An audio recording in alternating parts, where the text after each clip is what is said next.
Hello po, ako po si Kenneth Samante, pianist, composer, educator at conductor. Sa video na ito, pag-uusapan natin ang aking bagong arrangement ng sinanay, si tatay para sa 2 bandurya at 1 gitara. Napaka-interesting ng project na ito dahil ang request ng UP Abelardo Rondalia ay gumawa ng arrangement na may impluensya ng classical era. Kapag sinabing classical era, ilan sa mga pangunahing kompositor na agad natin naiisip ay sina Haydn, Mozart, at Beethoven.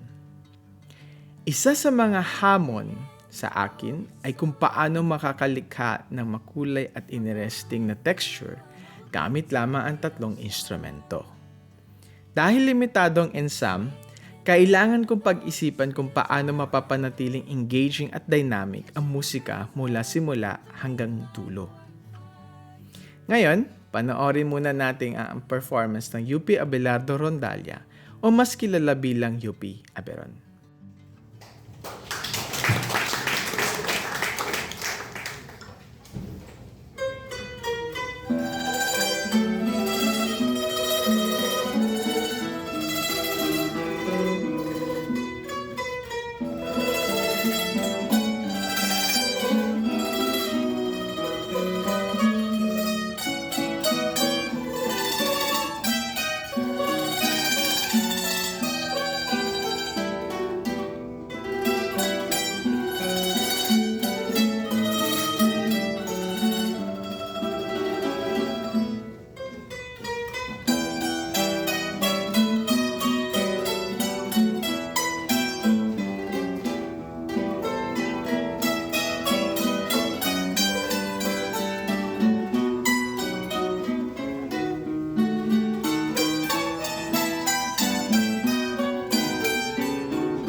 Pagkatapos nating mapanood ang performance, tingnan naman natin ang ilan sa mga konseptong ginamit ko sa arrangement na ito. Una ay ang polyphony.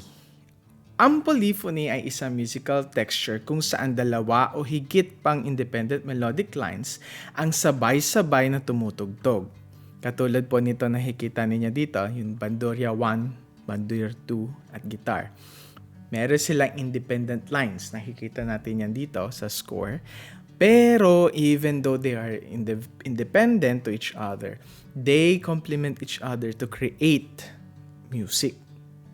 Makikita natin ito sa unang bahagi, ikalawang bahagi at ikatlong bahagi ng arrangement, kung saan nagkakaroon ng musical dialogue ang iba't ibang instrumento sa halip na simpleng melody at accompaniment lamang.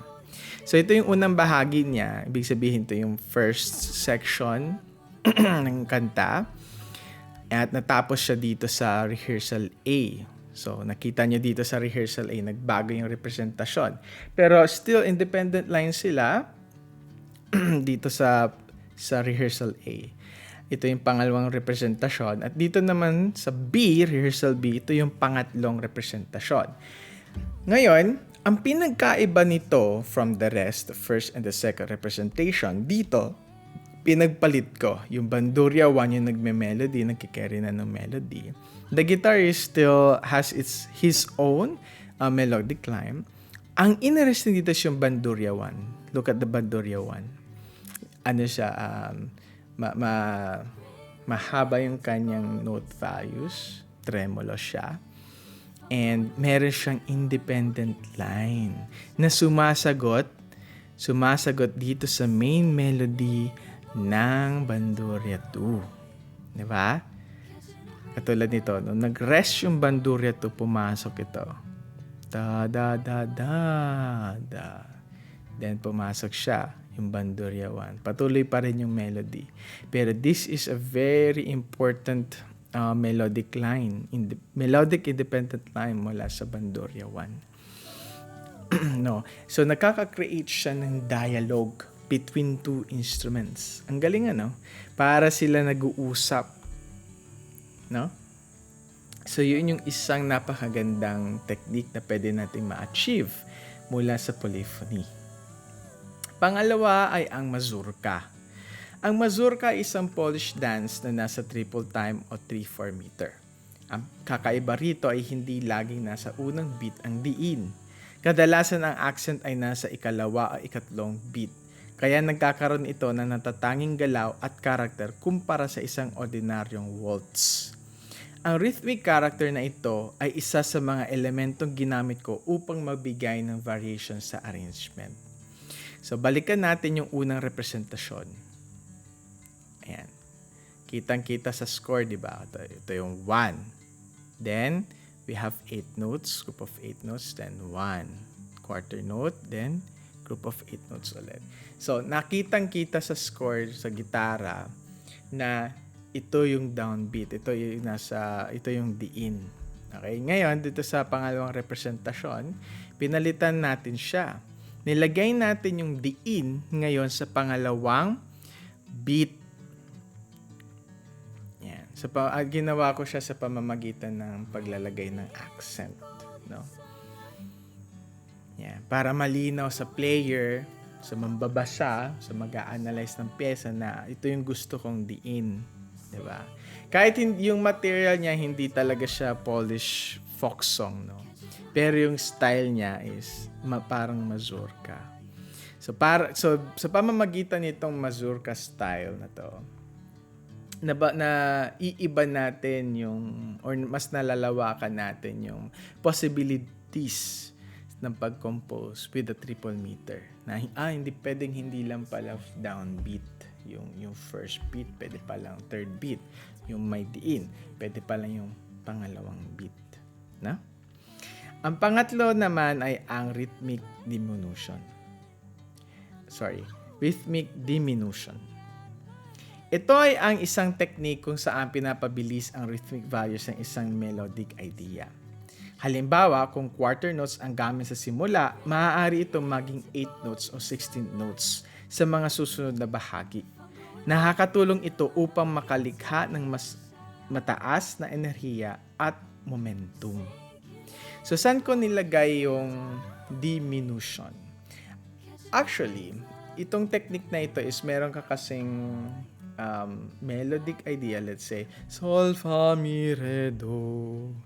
Tapos papabilisin mo siya. Sol, Fa, Mi, Re, Do. Hindi ko siya entirely ganon ginawa ko. Ang ginawa ko is more on the rhythmic value. So, balikan natin yung unang presentasyon na. Yung unang presentasyon, meron ako are groups of eighth notes and quarter notes. And there are some of half notes then and dotted half notes.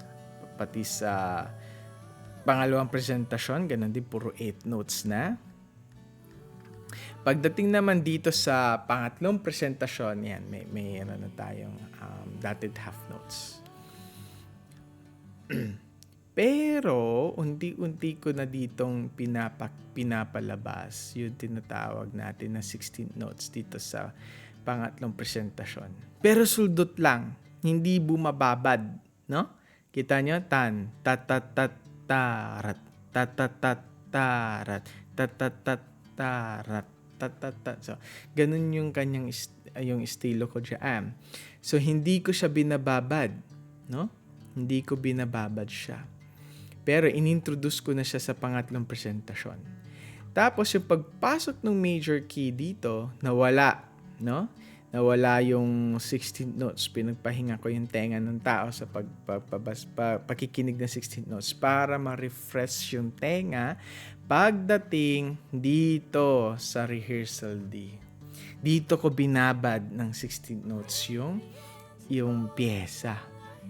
Diba? So, bakit ko ginawa yun? Kasi nga, gusto ko dito magkaroon tayo ng climax. No? So, mapapansin natin sa arrangement na ito na unti-unting dumadami ang paggamit ng 16 notes habang umuusad ang pyesa. Sa simula, mas simple at mas relaxed ang rhythmic movement, ngunit habang papalapit tayo sa dulo, nagiging mas aktibo at mas dominante ang mga 16-note figures. Pero don't get me wrong.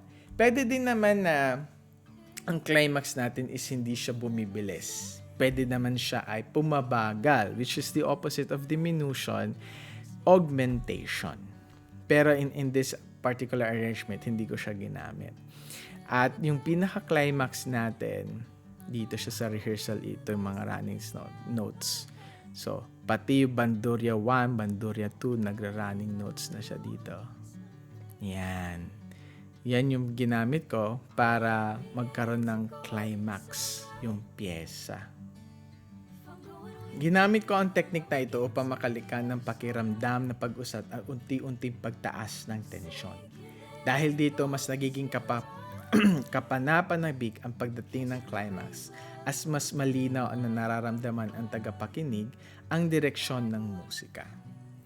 So, ito yung isang napaka-importanteng sekreto kung paano tayo gagawa ng isang climax. Again, pwede naman na augmentation, which is the opposite of diminution. Pero in this particular piece, yan yung ginamit ko para magkaroon tayo ng climax, no? Especially, maliit lang na grupo ng instrumento ang ginagamit natin. So, isang arranging tip lang kapag nag-arrange tayo for rondalla or rondalla ensemble, mahalagang tandaan na mas mahina ang natural na tunog ng gitara kumpara sa bandurria. Dahil dito, kailangan nating maging maingat sa paglalagay ng texture at musical notes sa bawat instrumento. Kapag masyado makapal ang writing ng mga bandurria, maaari matabunan ang gitara at hindi na marinig ng malinaw ang kontribusyon nito. So, katulad dito sa